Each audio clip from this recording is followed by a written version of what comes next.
Hey there guys, this is Flamzeron, aka YouTube's Tasuke, and for my birthday this past March, my friend Troy, who you've probably heard on the podcast, got me a Batman comic, the Batman Vampire Omnibus collection, which I was actually really surprised because I had been looking for it and I was under the impression it was out of print, but and it's funny, like when I asked him where he got it, he was like, oh, I got it at this local comic book shop that we go to.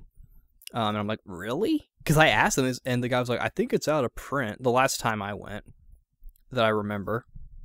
Because he and I have gone there for a while, and I figured I should just review it. I'm going to kind of do it like the Legend of Drizzt comics that I will eventually get back to, where I'm reviewing each story as opposed to like the entire thing in one big thing.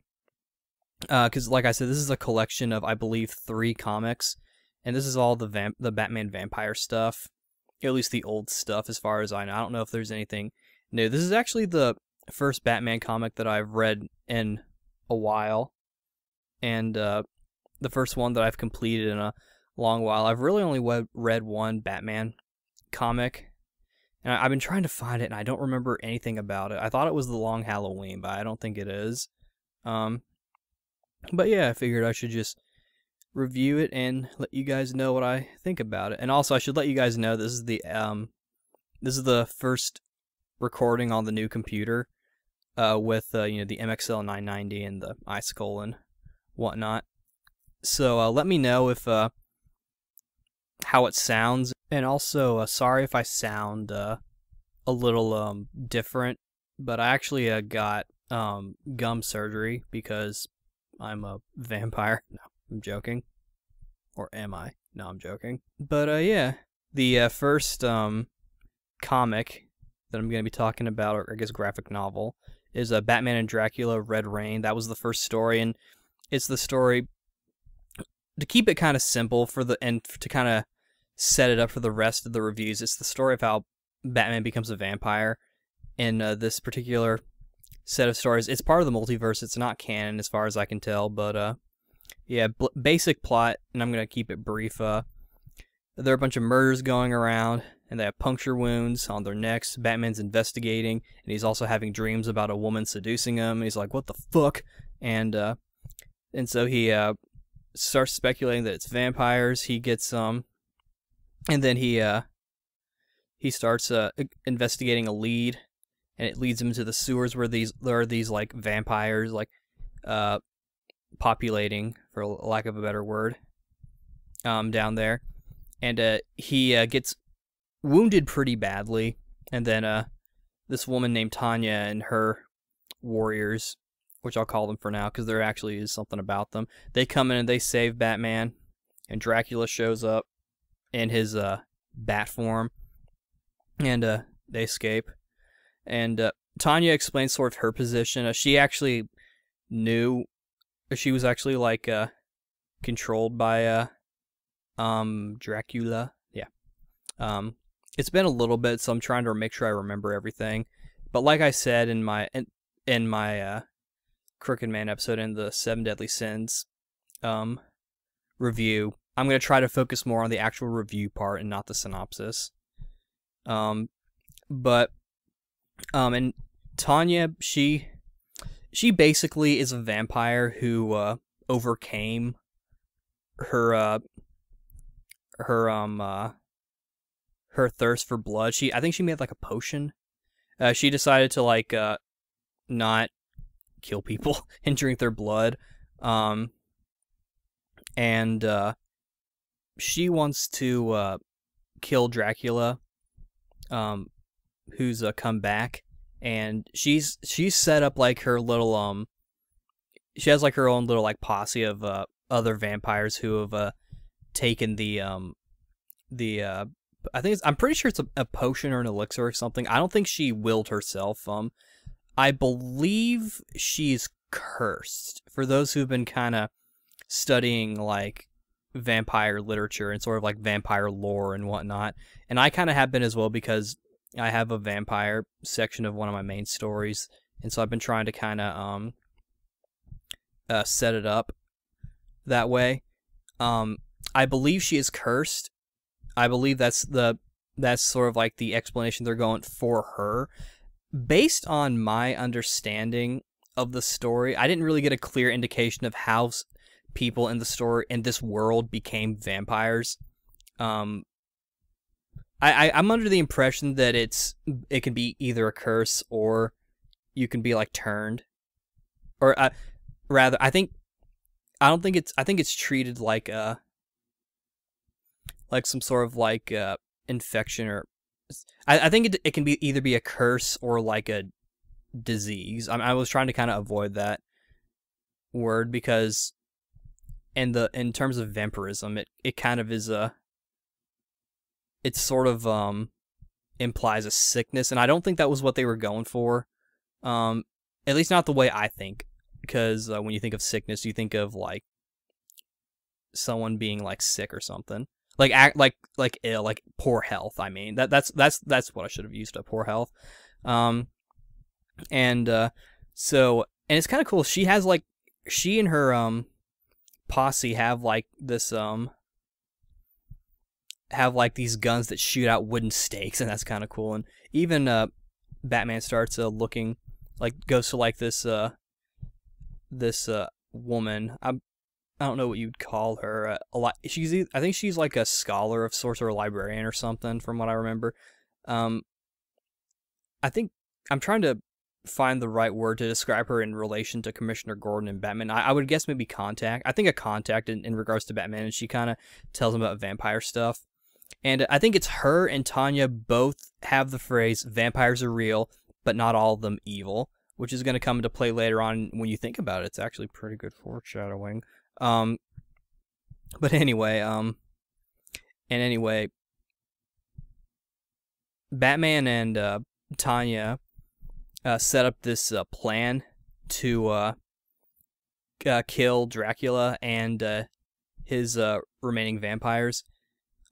It's actually kind of interesting, and this whole bit is sort of kind of why it's more in the multiverse as opposed to actually being in the canon. I'll explain why, but basically, just to keep it brief, Batman, he's still healing. I think he gets like hurt again, like he passes out at some point. It may be after their big battle with all the vampires, and Tanya, just in quick thinking, decides to do a blood transfusion with him, which will come into play later on, in two different ways, depending on how you look at it.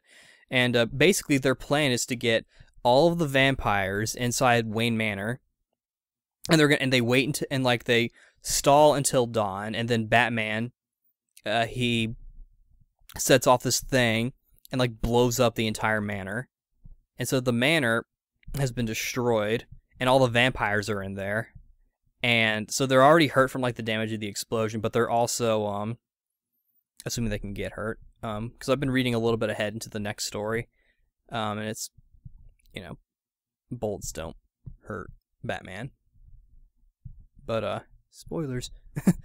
And since it's like morning, like the sun is like killing the vampires, and so I don't remember if the transfusion happens before or after. I feel like probably before. In fact, yeah, I think before. And they've also captured Commissioner Gordon as well. So yeah, it actually was before. It was before, because Batman starts feeling like stronger and a bit more focused and agile after getting the transfusion. He's like, wait, this is weird.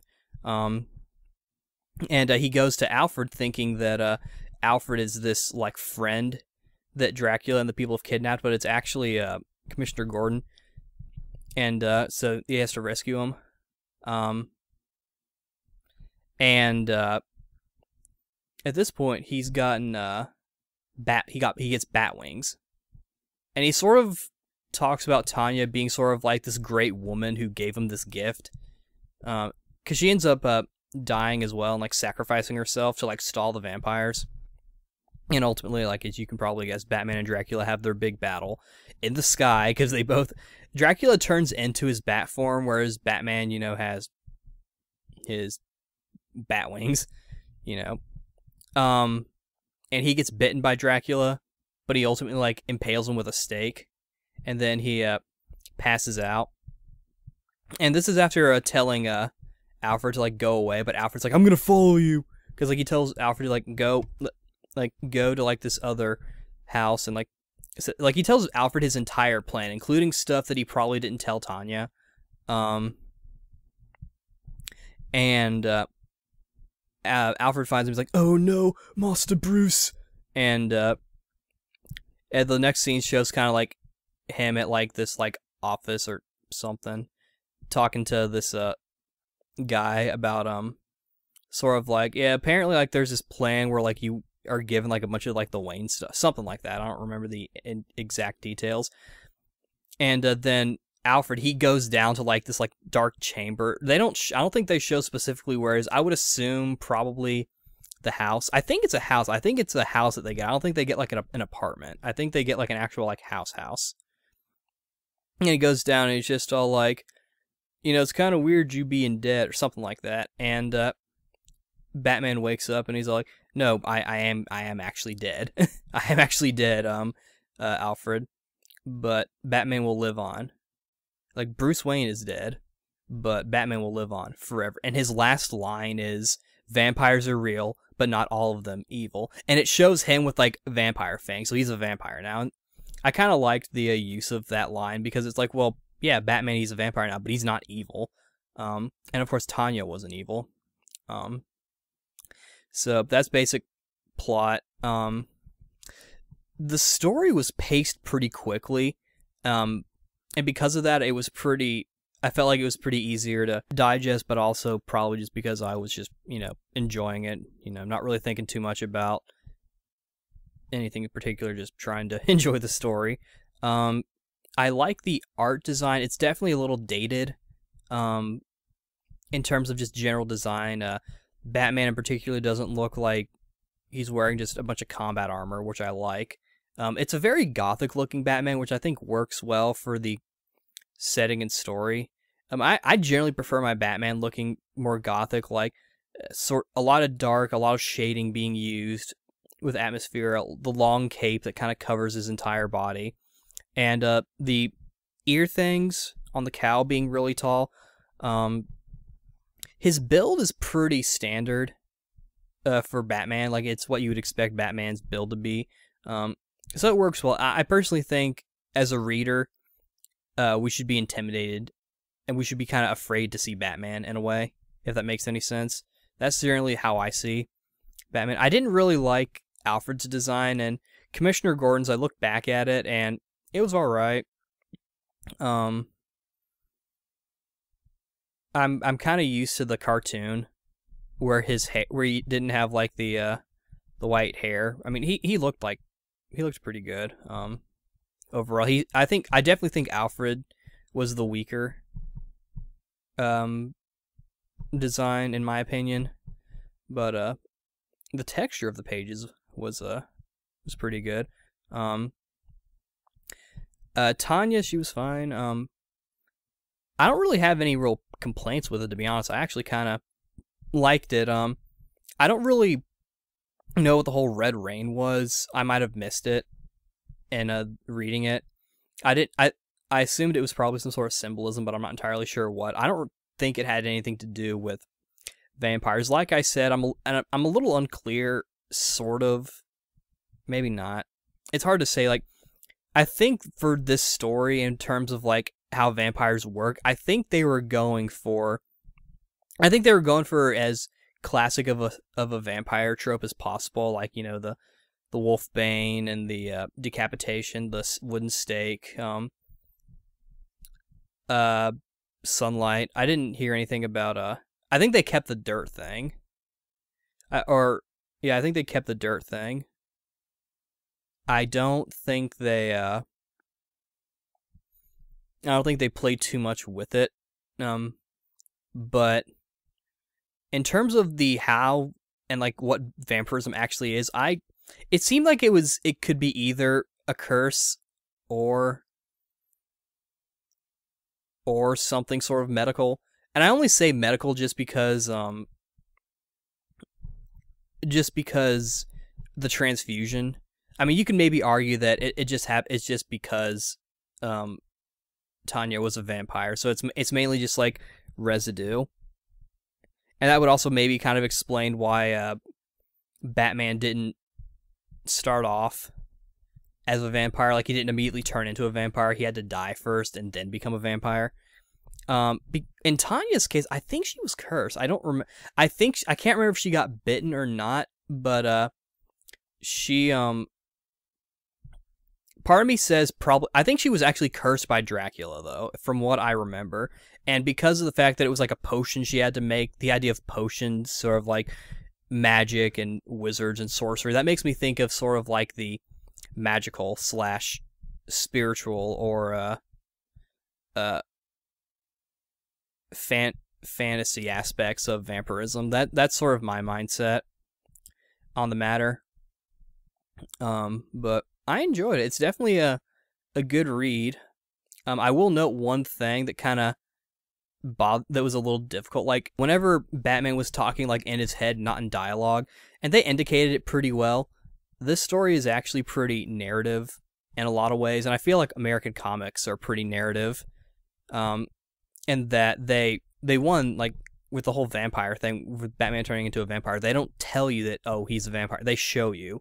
And I feel like they keep it kind of cryptic, in my opinion, because they kind of focus on you could argue, well, obviously, since it's something that's happening, it kind of focuses on Batman getting bitten by Dracula, but I also feel like it's sort of like a second reason as to why Batman became a vampire along with Tanya. I feel like most fans will probably argue that it's because of Tanya, but and also they have characters speaking like in their heads. The perspective is not just on Bruce, or Batman, it's also on Gordon a couple of times, and when he's talking, they use, pretty standard font, but when Batman was thinking, they would use like this cursive, and it was kind of, I could sort of tell what was being said, but it was kind of hard because it was a really sort of like stylized cursive to me. It looked very it was kind of hard to read a little bit, and that kind of took away a bit of my enjoyment, because I'm just like, I'm just trying to read the story. It shouldn't have to be work to get the story. This isn't Dark Souls, and even then, like, which I will review Dark Souls 3 at some point, just doing other things, but yeah, I enjoyed it, and like I said, I'm already reading the next one, which I think it's either this one or the next one that has the Joker in it, which will be kind of interesting. I know Batman's already a vampire, but yeah, I enjoyed it. It was pretty good, and yeah, this is Flames are on, aka YouTube Tasuke, signing out. See you later, and watch out for vampires. No, I'm just kidding. You don't have to watch out for them if you don't want to. That makes no sense. All right, bye.